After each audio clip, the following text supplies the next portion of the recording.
এখানে শুধু সুফিবাদ প্রচার করা হয়। লাইক দিন, শেয়ার করুন। বিসমিল্লাহির রহমানির রহিম। আসসালামু আলাইকুম রহমতুল্লাহি বারাকাতুহু। আজকের এই মজলিস কোনো সাধারণ আলোচনার জন্য নয়। আজ আমরা আপনাদের সেই সফরের কথা বলবো, যে সফর রাজা প্রজা ধনী গরিব প্রত্যেককেই একদিন যেতেই হবে।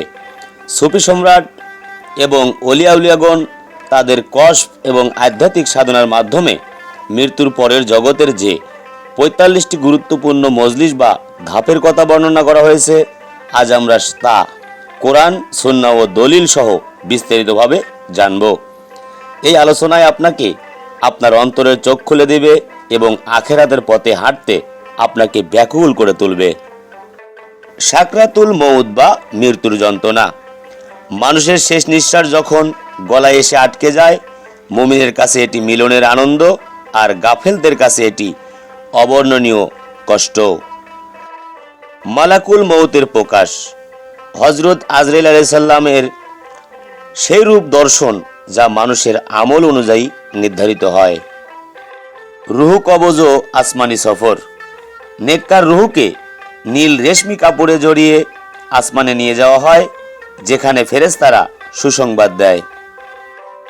ইন্নীল ও সিজ্জিল। রুহের আসল ঠিকানা বা আমলনামার দপ্তর। কবরের প্রথম চাপ।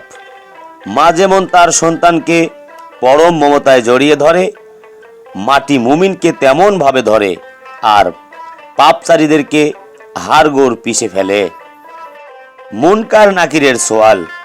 মান রাব্বুকা, মান দিনুকা, মান নাবিউকা। এই তিনটি প্রশ্নের উত্তর শুধু মুখস্থ বিদ্যা দিয়ে নয়, বরং ইমানের নূর দিয়ে দিতে হবে।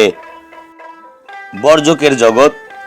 দুনিয়া এবং আখেরাতের মধ্যবর্তী এক পর্দা, যেখানে রুহুরা একে অপরের সাথে সাক্ষাৎ করে। ইসরাফিলের প্রথম ফুৎকার।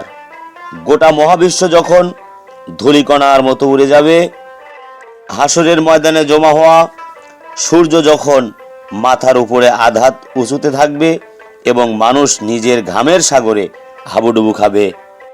হাসরের ময়দানে আকাশ থেকে বৃষ্টির মতো মানুষের আমলনামা উড়তে থাকবে।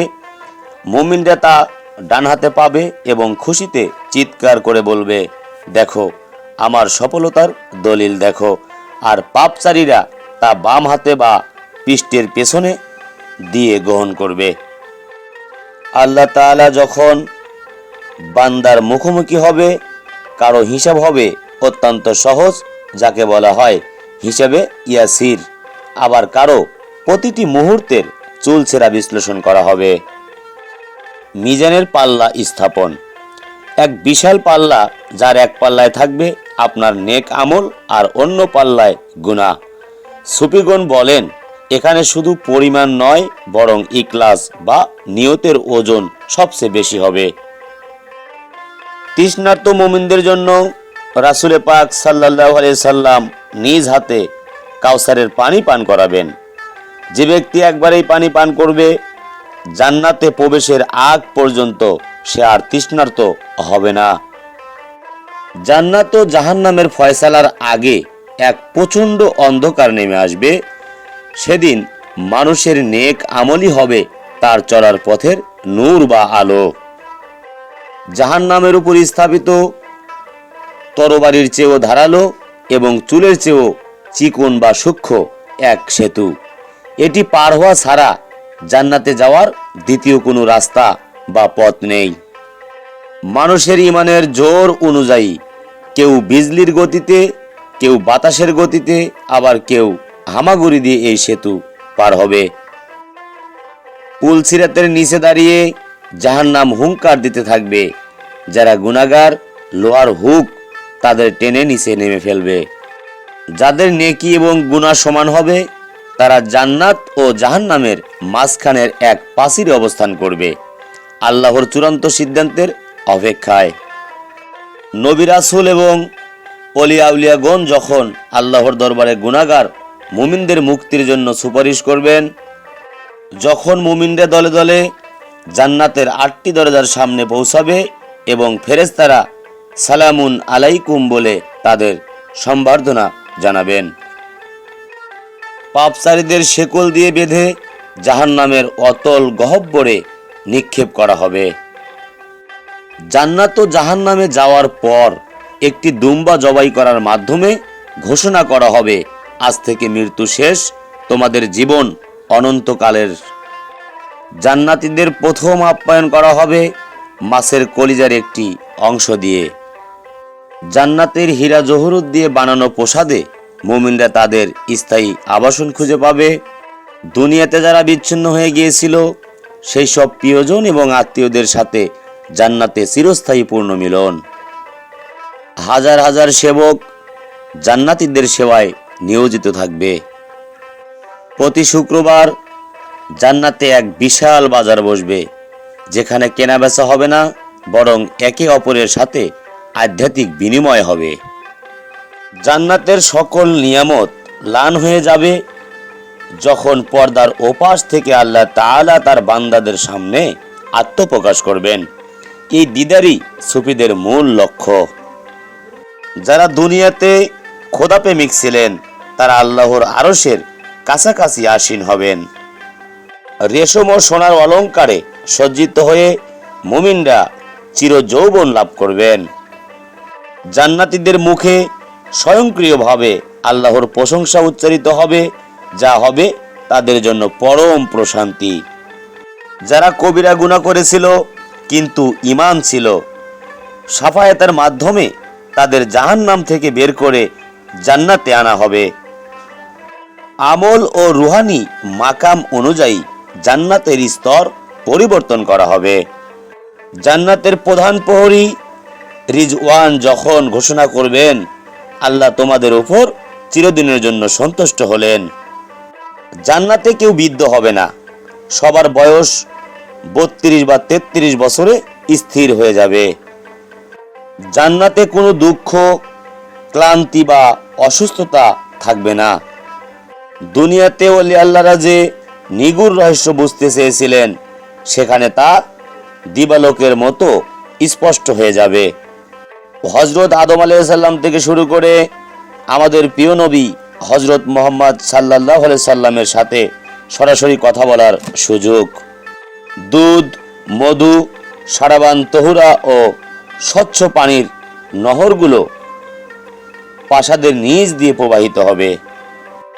কোনো পরিশ্রম ছাড়াই ইচ্ছা করলেই ফল হাতের নাগালে চলে আসবে। আত্মা যখন তার স্রষ্টাকে পেয়ে পরম তৃপ্তিতে শান্ত হয়ে যাবে। যারা চিশতিয়া তরিকা সহ বিভিন্ন সিলসিলায় কঠোর রিয়াজত করেছেন, তাদের জন্য থাকবে বিশেষ নূরের মেম্বার।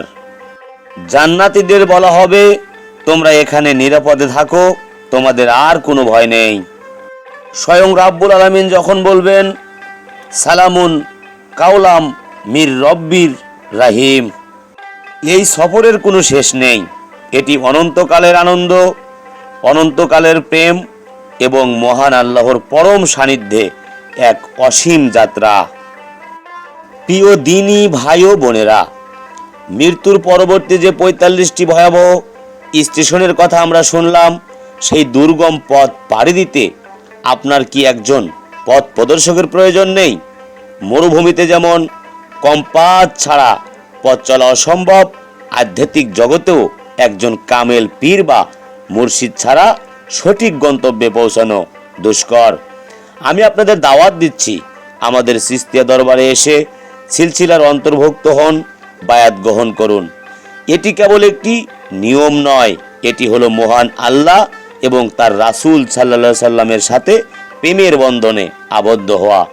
আমাদের এই সিলসিলা সরাসরি নবী করিম সাল্লাল্লাহু আলাইহি সাল্লাম পর্যন্ত পৌঁছেছেন। এই দরবারে আপনাকে শেখাবে কিভাবে নফসকে দমন করতে হয় এবং কিভাবে কলবে আল্লাহর জিকির জারি করতে হয়। আজই আমাদের সাথে যোগাযোগ করে এই রুহানি কাফেলায় সাথী হন।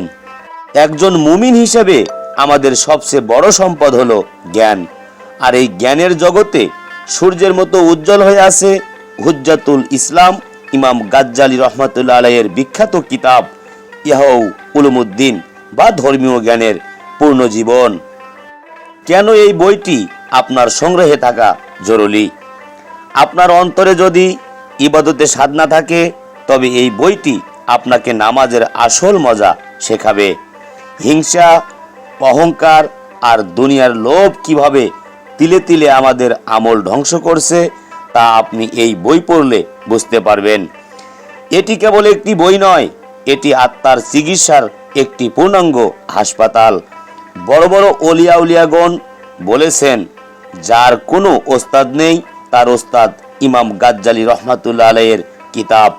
আমাদের কাছে এই অমূল্য কিতাবটি সহ সুফিবাদ ও মারিফাতের অসংখ্য দুর্লভ বই পাওয়া যাচ্ছে। আপনার আত্মার খোরাক মেটাতে এবং সঠিক সুফি দর্শন জানতে আজই বইগুলো আমাদের কাছ থেকে সংগ্রহ করুন। মনে রাখবেন, একটি ভালো বই আপনার জীবনের মোড় ঘুরিয়ে দিতে পারে। মারিফাত মানে কেবল তসবি টেপা নয়, মারিফাত মানে হলো আল্লাহর মাকলুক বা সৃষ্টির সেবা করা। আমাদের সুফি সেবা ফাউন্ডেশন সেই লক্ষ্যেই কাজ করে যাচ্ছে।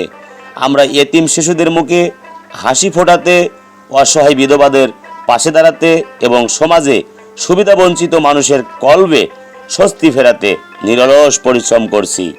আমি চাই চিস্তিয়া তরিকার প্রতিটি আশেক এই মহান খিজমতে শরিক হোক। আপনি আমাদের ফাউন্ডেশনের সদস্য হয়ে আপনার সাধ্য অনুযায়ী সাহায্যের হাত বাড়িয়ে দিন। আপনার দেয়া একটি টাকাও হতে পারে আখিরাতের সেই কঠিন সফরে আপনার নাজাতের ওসিলা। আজকের এই দীর্ঘ আলোচনা যদি আপনার হৃদয়ে বিন্দু পরিমাণ নাড়া দিয়ে থাকে, তবে দয়া করে এই ভিডিওটি নিজের মাঝে সীমাবদ্ধ রাখবেন না, শেয়ার করে দিন আপনার বন্ধু বান্ধব ও আত্মীয়দের কাছে, যেন তারাও এই রুহানি জ্ঞান লাভ করতে পারে। সুফিবাদ ও মারিফাতের এই প্রচারণাকে এগিয়ে নিতে আমাদের চ্যানেলটি সাবস্ক্রাইব করুন এবং বেল আইকনটি চেপে আমাদের সাথেই থাকুন। আপনাদের ভালোবাসা ও দোয়া আমাদের আল্লাহর পথে এগিয়ে নেবে। আল্লাহ আমাদের সবাইকে খাঁটি বান্দা হিসেবে কবুল করুন, আমিন। সবাই ভালো থাকবেন, সুস্থ থাকবেন। আসসালামু আলাইকুম ওয়া রাহমাতুল্লাহি ওয়া বারাকাতুহু। খোদা হাফেজ। জয় গুরু, জয় হোক পাক পাঞ্জাতন, আহলে বায়াত ও বিশ্ব মানবতার।